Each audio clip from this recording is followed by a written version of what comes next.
Good morning students. मैं आपकी सामाजिक विज्ञान की अध्यापिका आज आपको क्लास 9 भारत और समकालीन विश्व पार्ट 1 के अध्याय फर्स्ट फ्रांसीसी क्रांति के बारे में थोड़ा सा समझाऊंगी। आज हम वर्कशीट 3 करेंगे।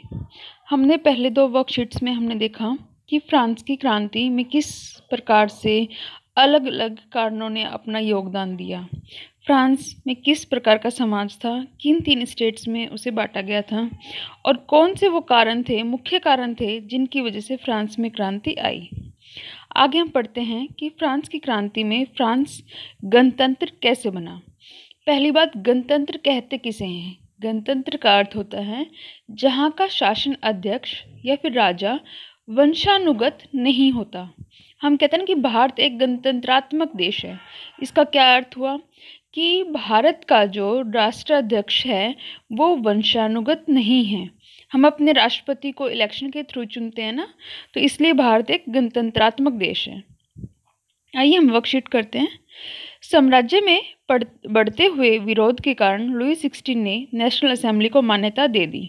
हमने पढ़ा था कि नेशनल असेंबली 3rd स्टेट के लोगों ने बनाई थी, वॉकआउट किया था उन्होंने जब बात आई थी वोटिंग की कि हम टैक्स को नहीं बढ़ाना चाहते उस टाइम पर, और एक संविधान बनाने पर राजी हो गया। 4 अगस्त 1779 को एक आदेश के द्वारा सामंती व्यवस्था और धार्मिक करों को अंत कर दिया गया और चर्च की संपत्ति जब्त कर ली गई। हमने देखा था कि चर्च के पास जो कि केवल 90% संपत्ति पर अपना अधिकार किए बैठे थे, उनकी वो संपत्ति जब्त कर ली गई और 1791 में नेशनल असेंबली ने एक संविधान का प्रारूप पूरा किया। प्रारूप मीन्स ड्राफ्टिंग, मेन पॉइंट्स उन्होंने लिख लिए। ये सब हुआ क्यों था? ये सब हमने देखा था कि पेरिस में आतंक का माहौल हो गया था। चारों तरफ ये अफवाह फैल चुकी थी कि सम्राट ने नागरिकों पर गोलियां चलाने के लिए आदेश दे दिया है। हजारों औरतें पुरुष टाउन हॉल के सामने इकट्ठे हो गए थे और हथियारों की खोज में जो आम नागरिक थे वो सरकारी भवनों में घुस गए थे। सैकड़ों लोग पेरिस की पूर्वी ओर चल दिए और बास्तिल के किले को उन्होंने तोड़ दिया। उनको लगता था कि शायद यहाँ उन्हें गोला बारूद मिलेगा। बास्तिल का कमांडर मारा गया था और 4 कैदियों को उन्होंने रिहा कर लिया था। व्यक्तियों को की शांति के लिए नेशनल असेंबली को मान्यता दे दी और उसके सत्ता पर संविधान का किसकी राजा की सत्ता पर संविधान का अंकुश रहेगा। ये हमने अभी तक देख लिया है। 1791 में नेशनल असेंबली ने एक संविधान का प्रारूप तैयार किया जिसके द्वारा सम्राट की शक्तियों को विधायिका, पालिका, कार्यपालिका और न्यायपालिका में विभाजित करने का कहा गया। ये कहा गया कि सत्ता अब किसी एक व्यक्ति के हाथ में नहीं रहेगी, बल्कि कार्यपालिका, न्यायपालिका और विधायिका के थ्रू ही राज्य का शासन रहेगा। इसके लिए टोटल 745 पीपल्स को, व्यक्तियों को चुना गया। लेकिन इसमें एक काम क्या किया गया, इन्होंने कहा कि केवल सक्रिय नागरिक ही वोट देंगे। सक्रिय नागरिक कौन थे? सक्रिय नागरिक वो थे जो 25 वर्ष से अधिक के थे और 3 दिन की सैलरी के बराबर टैक्स देते थे, और केवल पुरुष, महिलाएं इसमें शामिल नहीं थी। 25 वर्ष से बिलो कम के व्यक्तियों को सक्रिय नागरिक या फिर वोट देने का अधिकार नहीं था, और जो लोग टैक्स नहीं देते उनको भी वोट देने का अधिकार नहीं दिया गया था।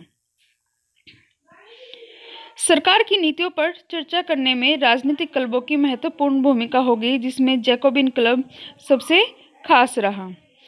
अब देखिए, जब संविधान बनाया गया, प्रारूप तैयार किया गया, तो उसमें एक पत्र के साथ शुरुआत की गई जिसमें वर्ड लिखा गया पुरुष एवं नागरिक अधिकार घोषणा पत्र। पुरुष केवल, महिलाएं उस समय तक ये अधिकार नहीं प्राप्त करती थी। और इसमें लिखा गया कि जिसके द्वारा जीवन के अधिकार मीन्स जीवन जीने का अधिकार, अभिव्यक्ति की स्वतंत्रता मीन्स अपने बात को रखने के लिए आज़ादी, और कानून के समक्ष बराबरी की बात कही गई। कानून के समक्ष बराबरी की, सभी व्यक्ति कानून के सामने बराबर हैं। अगर कोई व्यक्ति कोई जुर्म करता है, कोई क्राइम करता है, तो उसको भी इतनी सजा मिलेगी जितनी दूसरे व्यक्ति को मिलेगी। इसके साथ ही ये सब कहाँ से निकल कर आया? ये सब चीज़ें निकल कर आई क्लब से। क्लब, बहुत सारे क्लबों का निर्माण शुरू हुआ था जिसमें जैकोबिन क्लब भी मुख्य था। जैकोबिन क्लब पेरिस के भूतपूर्व कॉन्वेंट सेंट जैकब के नाम पर पड़ा था और इसके सदस्य तीसरे वर्ग के निचले स्तर के व्यक्ति थे और इनका लीडर मैक्सिमिलियन रॉबेस्पियर था। इनका पहनावा पुरुष गोदी का मकर जैसे लंबी धारीदार पजामा जिसमें लाइनिंग बनी होती है, स्ट्रेट लाइनिंग बनी होती है, वैसे पजामा पहनते थे। पुरुष लाल टोपी पहनते थे जो कि स्वतंत्रता का प्रतीक था। ब्रीचेस घुटने तक पहने जाने वाली कुलीनों से खुद को अलग करने के लिए बनाई गई एक ऐसी ड्रेस थी जिसमें घुटना नहीं होता था, इसलिए इनको क्या कहा गया, सोक कुलात कहा गया। बिना घुटनों वाली पैंट पहनते थे ये, लंबी पैंट, लाइनिंग वाली पैंट पहनते थे ये, जिससे अपने आप को औरों से अलग रख सके। मुख्य रूप से जैकोबिन क्लब के सदस्य दुकानदार, कारीगर, नौकर और दिहाड़ी मजदूर थे। 10 अगस्त 1792 को इस क्लब के लोगों ने राजा के खिलाफ दिया और महल पर कब्जा कर राजा को कैद कर लिया। नए चुनाव करवाए गए। सभी पुरुष जिनकी उम्र 21 वर्ष से अधिक थी। देखो बेटा, पहले हमने सिर्फ राजतंत्र को खत्म किया था, नेशनल असेंबली ने केवल सक्रिय नागरिकों को वोट देने का अधिकार दिया था, लेकिन अब क्या हुआ 10 अगस्त 1792 से कि 21 वर्ष से अधिक जितने भी व्यक्ति थे उन सभी को मत देने का अधिकार मिल गया। इस नई असेंबली को कन्वेक्शन नाम दिया गया और 21 सितंबर 1792 को राजतंत्र मतलब राजा का शासन का अंत कर दिया और फ्रांस को गणतंत्र घोषित कर दिया गया। और लुई 16 को देशद्रोह के आरोप में 21 जनवरी 1793 को मौत की सजा सुना दी गई। ठीक है, उस टाइम पे हुआ क्या था कि 1792 की गर्मियों में खाद्य पदार्थों की महंगाई बहुत ज़्यादा हो गई थी, जिससे पेरिस वासी बहुत ज़्यादा नाराज़ हो गए थे और विशाल हिंसक विद्रोह की योजना बनाई जाने लगी थी। 10 अगस्त की सुबह को ट्यूरिल के महल पर धावा बोल दिया गया, राजा के रक्षकों को मार डाला गया, राजा को बंदी बना लिया गया और उसे फांसी की सजा दे दी गई और 21 वर्ष से अधिक उम्र वाले सभी पुरुषों, चाहे उनके पास संपत्ति हो या नहीं हो, को मतदान का अधिकार दे दिया गया। और इस तरह से 21 सितंबर 1792 को राजतंत्र का अंत कर दिया गया और फ्रांस को गणतंत्र घोषित किया गया। सबसे पहले आप फर्स्ट क्वेश्चन देखेंगे बेटा। अगर आप इसको एक एज ए स्टोरी पढ़ेंगे तो आपको बहुत जल्दी याद हो जाएगा। यहाँ राजा का अंत करना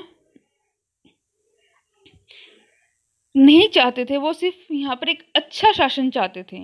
इसलिए जब नेशनल असेंबली ने संविधान का प्रारूप तैयार किया तो उन्होंने राजा की शक्तियों को बांट दिया, राजा को उतारने की नहीं सोची थी। लेकिन फिर बाद में देखा कि राजा अभी भी लोगों के हित में नहीं सोच रहा है, अभी भी वो कोई ना कोई ऐसा काम कर रहा है जिससे कि पब्लिक सूटेबल नहीं है, कंफर्टेबल नहीं है, वो आराम से नहीं रह पा रही हैं। तब जाकर राजा को बंदी बनाया गया और तभी उसको मौत के घाट उतारा गया। अब इसमें देखेंगे, फर्स्ट क्वेश्चन है, फ्रांस में सामंती व्यवस्था का अंत कब कर दिया गया? 4 अगस्त 1779 को एक आदेश के द्वारा सामंती व्यवस्था का अंत कर दिया गया, जहां हमने पढ़ा था कि चर्च की सारी संपत्ति ले ली गई थी। नेशनल असेंबली के द्वारा सम्राट की शक्तियों को बंटवारा कैसे किया गया? सम्राट की शक्तियों को विधायिका, कार्यपालिका और न्यायपालिका में विभाजित कर दिया गया कि जो राजा बोलेगा वही सही है, ऐसा नहीं होगा। नेशनल असेंबली के द्वारा लोगों को जो वोटिंग का अधिकार मिला था वह आज के सार्वभौमिक वयस्क मताधिकार से किस प्रकार अलग है? सार्वभौमिक वयस्क मताधिकार क्या है कि 18 वर्ष से ऊपर के सभी नागरिक, चाहे वो स्त्री है या पुरुष, अपना मतदान दे सकते हैं। लेकिन नेशनल असेंबली में वोटिंग का अधिकार केवल उन्हीं को मिला था जिनकी उम्र 25 वर्ष से अधिक थी और जो कम से कम 3 दिन की मजदूरी के बराबर कर चुकाते थे, जिन्हें मैंने आपको बताया भी था कि उन्हें सक्रिय नागरिक कहा गया था। केवल सक्रिय नागरिक ही अपना वोट कास्ट कर सकते थे। जैकोबिन क्लब का नेता कौन था? इस क्लब के सदस्य कौन कौन से लोग थे?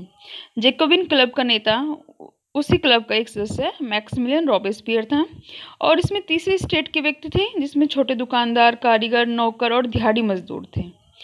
फ्रांस गणतंत्र कब बना? फ्रांस गणतंत्र राजतंत्र का अंत कर 21 सितंबर 1792 को बना। अब वहाँ के राजा को फांसी की सजा दे दी गई थी देशद्रोह के लिए, क्योंकि उसने नेशनल असेंबली को गठित करने के लिए पर्शिया के राजा से कहीं ना कहीं मतलब नीचे नीचे बिना बता छिपते हुए एक साजिश रची थी और इस साजिश के अंतर्गत वो नेशनल असेंबली को ख़त्म करना चाहता था, तो इसलिए उसको देशद्रोह का दर्जा दिया गया और उसको फांसी की सजा दे दी गई। बेटा अगर आपको वीडियो अच्छी लगी है तो प्लीज़ इसको लाइक एंड सब्सक्राइब कर दीजिए। मिलेंगे हम अगली वीडियो के साथ। थैंक यू बेटा, बाय।